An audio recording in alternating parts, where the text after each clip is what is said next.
Welcome to the 1000 Club podcast, where we believe that behind every woman there's a tribe chanting, yes!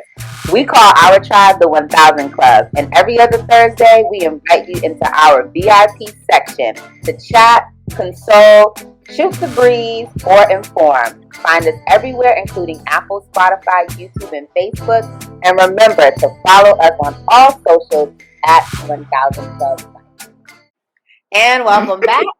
1000 Club recap of the Amazon Prime special, Harlem. Yay. Clap it up, clap it up, clap it up, clap it up, clap it up, ladies. Really excited for this episode because this episode is entitled The Strong Black Woman.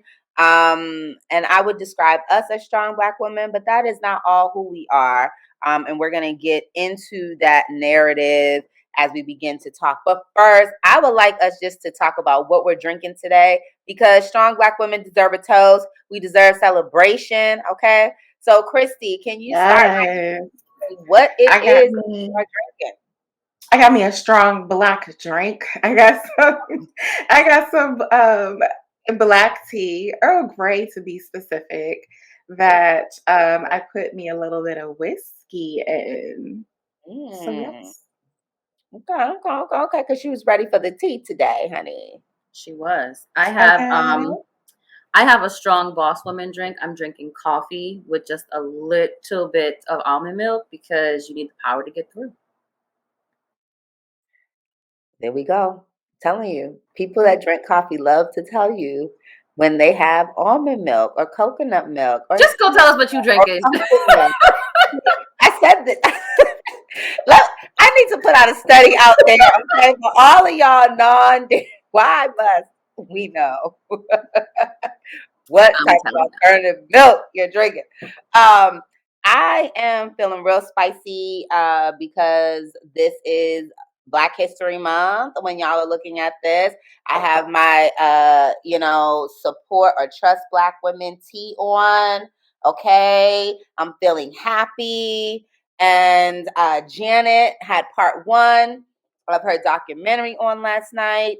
And so I have some rum honey with a little kiwi juice, kiwi passion fruit or something juice, something from the corner liquor store that they have there. And so that's what I'm drinking. So toast, ladies. I know we normally end with the toast, but we're going to start with this toast because clink, clink. Yes, strong Black women. So let's get right into the first part of this discussion. In this episode, we see that I think you guys might agree, but through episodes 1 through 6, all of them have presented just as strong Black women, stereotypically, jumping hurdles, excelling, beautiful, just doing whatever it is that they need to do and looking good doing it, right? But in episode 7, we see that also being a strong Black woman includes sometimes not being able to hold your own crown, right? So I wanted to start off with you all and asking you, what do you think about the phrase strong Black woman? What does it mean to you? Do you subscribe to it? So I recently saw a video where Taraji was talking about this and it really resonated. And I think we take on the role or the cape of strong Black women because it's a badge of honor or a sign of like, we can make it through. But Taraji P. Henson said something really great in it, which was when you embody the term strong Black women, it makes you seem unhuman or not human. And it dissolves the ability for you to just make basic mistakes or just feel, certain emotions that you're not supposed to feel because you're the strong Black woman who can navigate and get through anything. So I think while in a sense, we still take that with us when we go places, because I think the strength that we give ourselves as Black women, we are strong, we can do a lot, but it's still okay to not always be strong. So I think I would love for us to start either reframing it or just moving away from that altogether. Whatever is comfortable for you, I think is important. But I do think when we call ourselves strong Black women, sometimes we don't. Most times we don't allow ourselves to be anything less than that. So we don't allow ourselves the ability to just feel and be human and allow ourselves to just be regular people. So that's how I feel about it. Yeah, I feel like strong is an adjective that was placed upon us and we were kind of forced to accept rather than us naming that ourselves and taking ownership of it. I just think about historically, especially like in medicine, as we saw in the episode, where Black women were perceived to be stronger, like in childbirth, where we wouldn't be given certain medicine, and because we were expected to be able to endure the pain, right? And just historically, Black women have had to go through so much, right? They've had to go through so much pain. They've had to go through so much loss. And so I feel like it's been placed upon us. It's an expectation that's placed upon us. And I feel like in today's society, while we do still have to operate as strong Black women, we also know it's okay to be vulnerable. It's okay to have moments where we're not so strong. It's okay to lean on other people. It's okay to delegate to other people. We don't have to have it all, right? Like, I mean, we can have it all, but we don't have to. We don't have to clean and cook and be this career woman and, raise the children. Like, there's so many other aspects of who we are as women and as Black women that don't require us to be like front and center in holding it down and taking care of. Like, we can go to therapy, we can, you know, take care of ourselves, we can do self-care Sunday. And so I feel like now more than ever, we are able to define what a strong Black woman is in that society. And so to me, um, it just means, that we take care of our business, right? Like, we get done whatever we want to accomplish, and that we don't have to give into what society says that we have to be strong about, especially when it comes to our health, when it comes to our relationships, and when it comes to just who we are in the workplace and who we are in the world. Yeah, I would agree. And I remember when Taraji P Henson said that, and I disagreed slightly exactly why what Christy just named. I think that we do not have the proper definition of strength, right? And words like are really important to me because they mean things. And, the thing about strength is that it's not something, strength comes through some sort of process or test, right? Like that is how you become strong, right?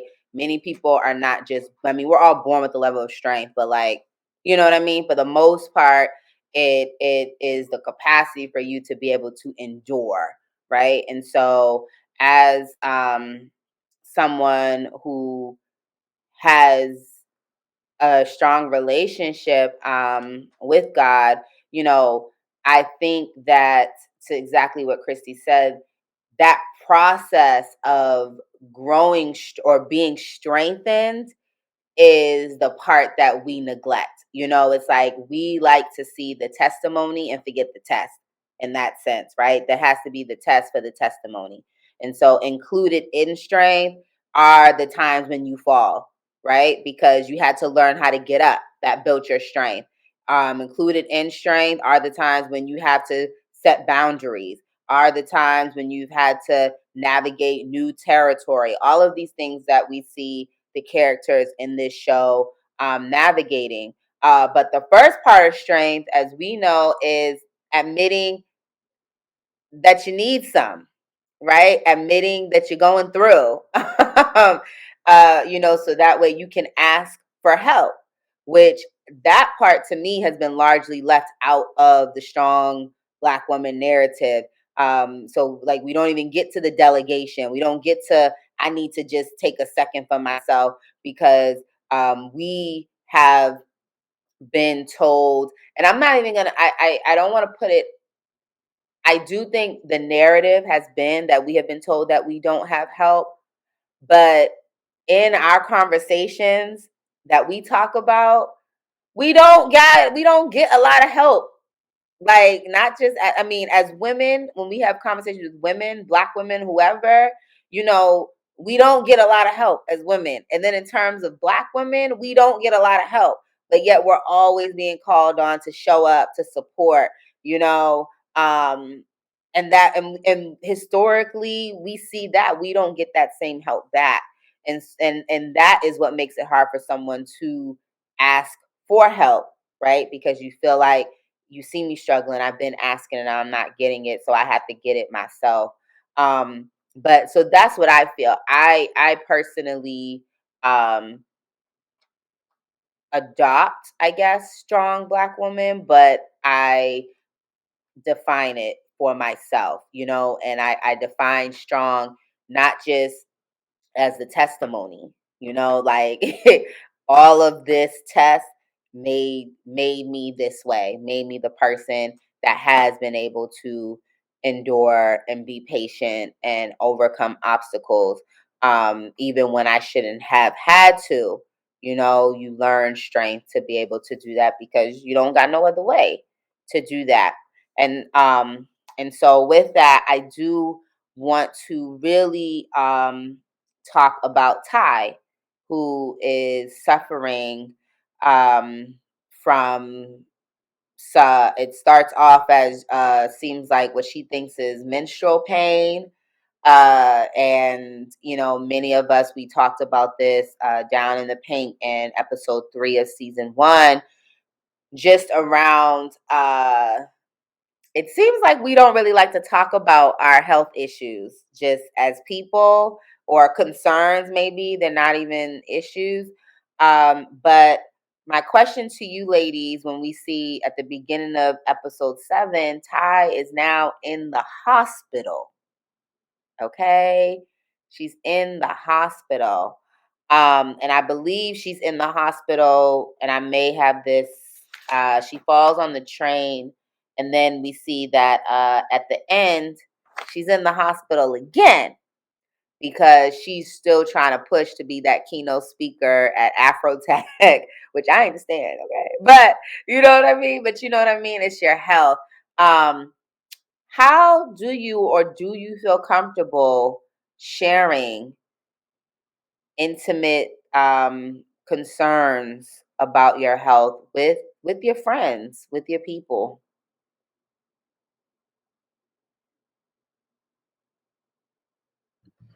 I do feel comfortable with sharing intimate details with my health.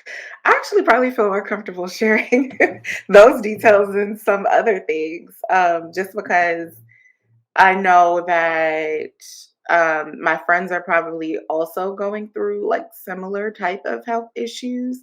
And so, it's like I've, especially recently, I've talked to friends just about like where I am and what I'm trying to do with my health or like upcoming appointments. And so I feel like your friends can understand that better than your partner sometimes, right? Because they're women and they they have gone through it before, or they are going through it, or they know somebody who's gone through it. So I'm very comfortable with sharing details about my health, depending on what it is. Um, but I did want to say, kind of adding on to what you were saying, is that sometimes I think that we ignore things with our health. Like it seemed like Ty knew something was wrong, but she kept pushing herself and kept pushing herself. And partly because she was getting ready for Afrotech, right? Like that's a major thing, especially because she is a tech entrepreneur. A But I Black think, woman in the tech. right, right. So that was major. But we oftentimes, as Black women, or just as Black people in general, we ignore a lot of things about our health. Like we know something is wrong, but yet we still won't go to the doctor. And so I think I find that in sharing, you get accountability as well. Like, your friend might be saying, girl, you need to go ahead and schedule an appointment. You need to look into that. Now, she had not disclosed that to her friends prior to all of this happening, but it's important to talk to somebody about your health because you don't want to wait until, it is too late when you are in the hospital, right? So, yeah. Yeah, I also think to that point, Christy, what I saw in Ty, which is what I've seen in myself and some of my friends, is just like the fear of like having to go to the doctor and having a conversation and what are they going to say? Are they going to be able to help me? Is this going to be something that is going to be major in my life? So sometimes it's just easier to just push through it because I can get through it. It'll be fine. Not really realizing that this could be detrimental to your life. And I think for a long time, Black women, particularly, we haven't sought out medical advice, or at least those within my close friend group that I've had this conversation with, because you're afraid. Like the doctors don't necessarily, what we see in the first time she goes to the hospital, the doctor's just blowing it off like, oh, you just need to take some Tylenol. And then the second time we see her going into the hospital, she had a whole surgical procedure that basically saved her life. So I think it's important for us to do that. I will say in the past few years, I've gotten more comfortable with sharing and talking about my health issues and concerns with my friends. I think I've also had friends that shared with me that made me feel comfortable sharing that. So I think having a group of friends that, can create that space for you to share openly and honestly, especially as you get older, as things change, I think it's even more important to share that. So I would say, I've gotten a lot more comfortable in the past couple of years. And I think the other thing that also helped was my mom actually got a lot more comfortable sharing her health issues with me over the past couple of years, which has really been able to give me the space to talk about that with her too. So I think it's also important, to not just talk with your friends, but to also talk with your moms and your aunts and your grandmas and everyone you have in your life about those things, because you just never know what they've been through and how their health issues may move that going forward. And I think it's funny, I had a conversation with my mom a couple of weeks ago, and when I was in college I went to a neurologist for a year because my mom suffered with seizures. And at the time I was afraid, as in high school, like she never brought me to the doctor, but I had a really bad fall my sophomore year or junior year of college. And I finally talked to my mom. I was like, I need to go see somebody because I'm afraid that I might have the same thing you have. So it was good that we just had that conversation, the past couple of years about just what she went through and how she had to find a good doctor and to help her, and how, I was able to do that. And while I didn't talk to anybody about it, I still did. I still did it, but we were able to share that moving forward. So it was good. It was good. Yeah. I would say that I'm probably the opposite of the two of you all, as you all know. I am growing in my vulnerability just in sharing anything really, with my friends and people that are really intimate about myself. And I think it goes back to like what Christy said, it's just about the association about in terms of what it is, and coming to different reckonings yourself. In Ty's instance, I'm in Ty's case, I'm not a person that ignores what it is that I'm feeling. Like I will seek medical attention when I need to, like that's something. But in terms of then sharing that with others, I normally don't until like after the fact. Primarily because depending on what it is, I'm figuring out my own thoughts, and sometimes I don't really want to be like, I don't want follow up from my friends because I'm still trying to figure out my own thought. You know what I mean? Like I'm in my own head, and some of that might be just being an only child. You really learn to um, process by yourself, and really not with like the help of others or the outlet of others, which is something that I'm trying to push myself to grow out, but I have to admit is pretty hard. So yeah, so I think that it's important to share because you never know who else has the same story as you.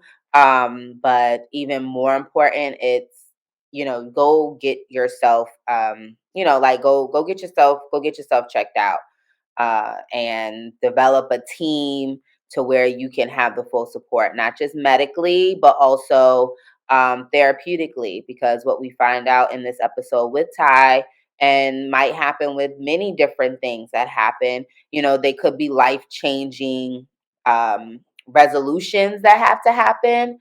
That I have found the doctors are literally just the medical team. They do not deal with, they'll tell you, like I can say this in terms of my CCCA. It's like I went to my dermatologist, who is like one of the leading Black dermatologists for just for Black women, right?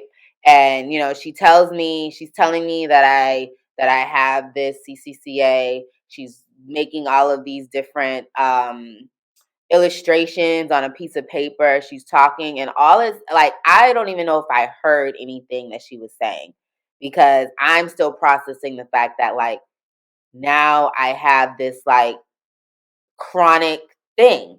You know what I mean? And she's not the person that is going to be like, okay, I just told you that you have this. How do you feel? You know what I mean? Like, they don't offer that type of support. Which can be difficult when you're telling somebody something, and I think it's a gap in the medical field when it comes to delivering these types of, this type of news. But yeah, so I definitely think it's important to get checked out, develop a team. Let that include your friends. Also, let that include therapists. If you don't feel comfortable, talking to your friends, find people you don't know. I also find that is actually helpful for me. Go on Instagram, search the hashtags to see people who are dealing with the same thing that you are, have found success. Reach out to them, before you can uh, do that. And I'm going to be jumping around this episode a little bit, so it's not going to go in chronological order, because I really want to get to some of these themes of talking to your friends. But in this last episode, as Ty is in the hospital, we find out that there's a couple things, that there are gaps in their friendship, right? Not only do we find out that Ty is married, right? We also realize that Quinn has really been struggling this entire time, and nobody has like checked on her. Everyone has been like just saying Quinn got it. Quinn got the bill. Quinn got the rent. Quinn got the store. Like, no one has checked on her. And so I wanted to expand upon that idea of sharing, with friends. How do you decide how much you're going to share with friends? That's the first question. And then there's a follow.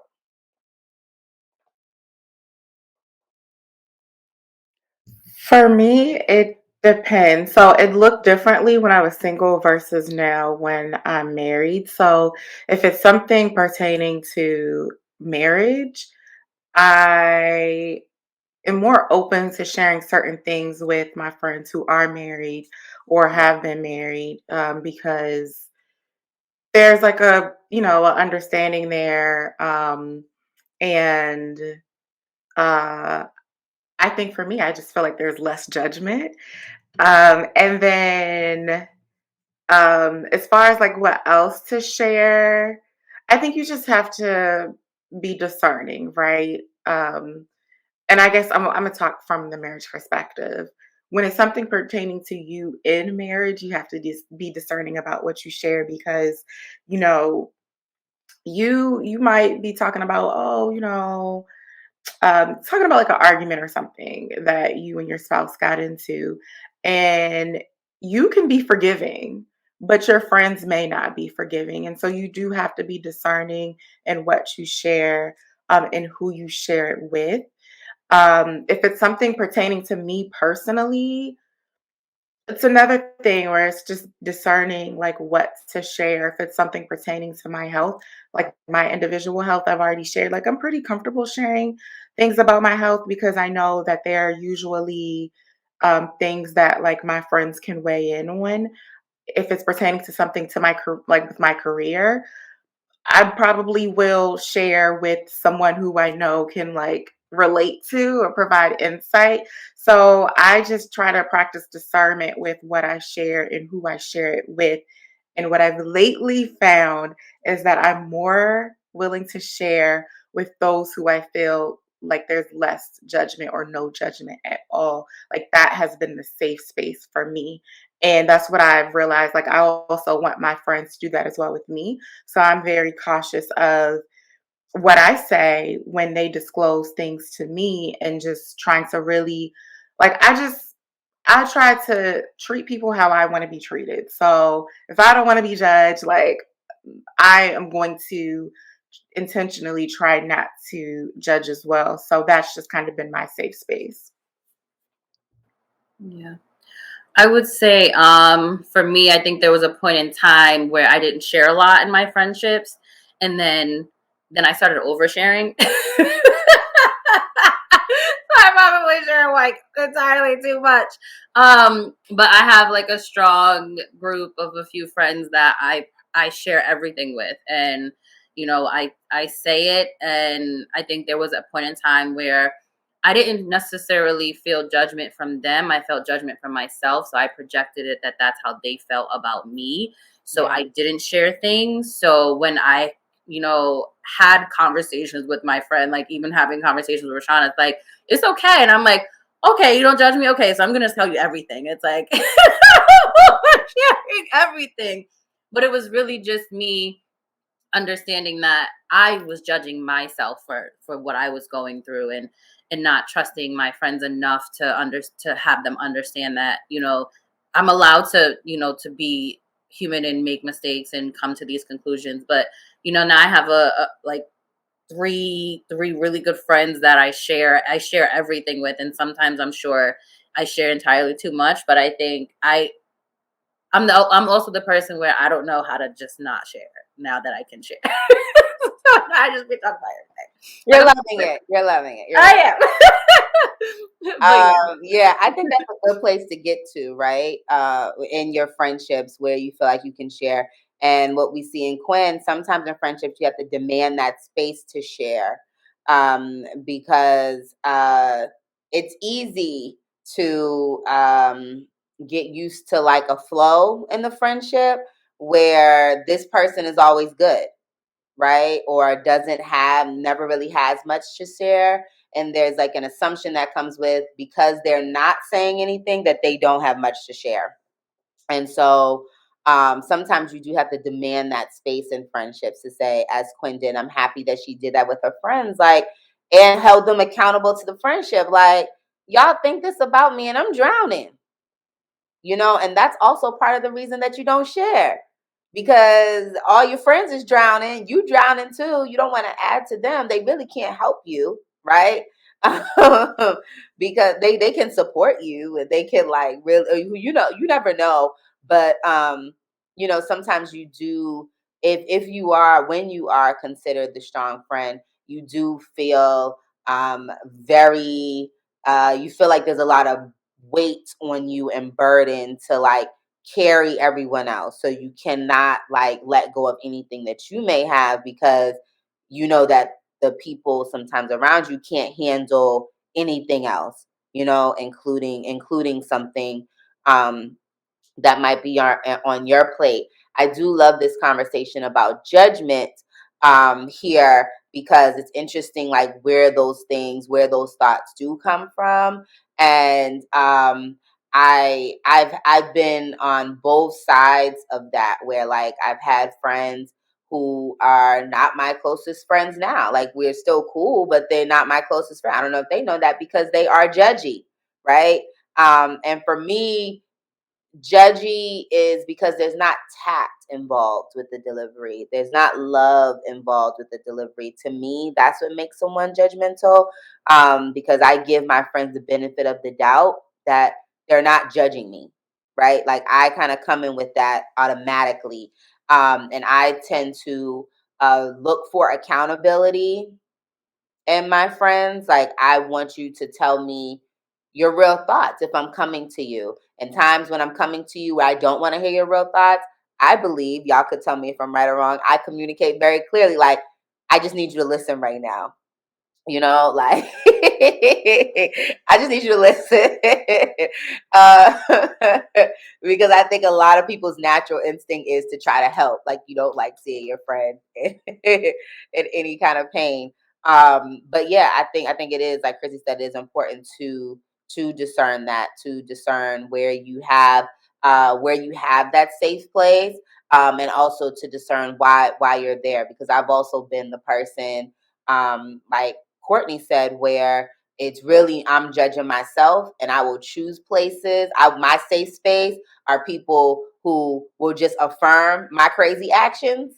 And they won't tell me about myself because they're part of the crazy too, or they subscribe to the crazy. And so you also have to think about that, which is why sometimes when I really need an answer, I think about the person that I probably would least, the last person that I skip over the first two people that I would want to talk to about something, and I will call like that third or fourth person, because typically I know that they'll probably give me more of an objective view.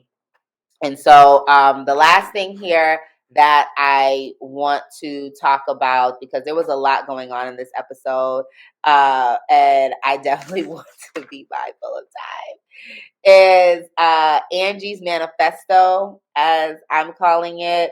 And I'm snapping my fingers here for Angie. I want to talk about what kind of leads up to this culmination in the episode here, not just with Angie, but with a lot of Black women here, right? So in this episode, you have Camille, who is last minute preparing for an associate professorship job that she thought she had, found out she didn't have. Dr. Pruitt tells her, girlfriend, like, everything you're doing is not showing that that's what you really want to do, right?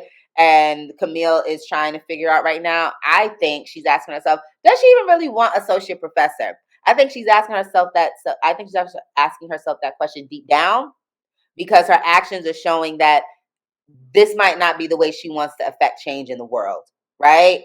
So you have that. You have Quinn, who is dealing with the judgment of her mother, right? Her mother has come to her store and tried on this outfit. They have this like catty back and forth where her mom and her are not the same size, but her mom quickly checks her, which I think point to mama for this one, that she had two kids and is and so she's dealing with that idea, those questions of, am I enough? What am I supposed to be doing? Whose praise is what I really need? Do I really need anyone's praise to approve myself as who I am, right? And then you have Ty, who is coming off of breaking up with Anna, overworking herself to almost death, right? Because she's trying to prove herself as a strong Black woman in the tech space. And then we have Angie, who culminates, I think, all of these different conversations about Black women's self-worth in her manifesto, because as we know, white girls are going white at some point. No matter how great you are, right? White girls are going white, okay? And and she then has to apologize to a white woman's for white. She has to apologize for a white woman's fragility, but prior to her apology and Get Out the musical, she delivers this beautifully manifesto, as I said, of just what Black women have to do, what we have to go through, that we not only you all deem us as being strong Black women, but then we also have to apologize for them being the strong Black woman, and not just to white women, but also to Black men who stand by and force us to be this way to ultimately benefit them while they are not supporting us. And so that is really where I want to close. If you all have any thoughts or closing remarks about that, yes, speak now, Black women. This is your space.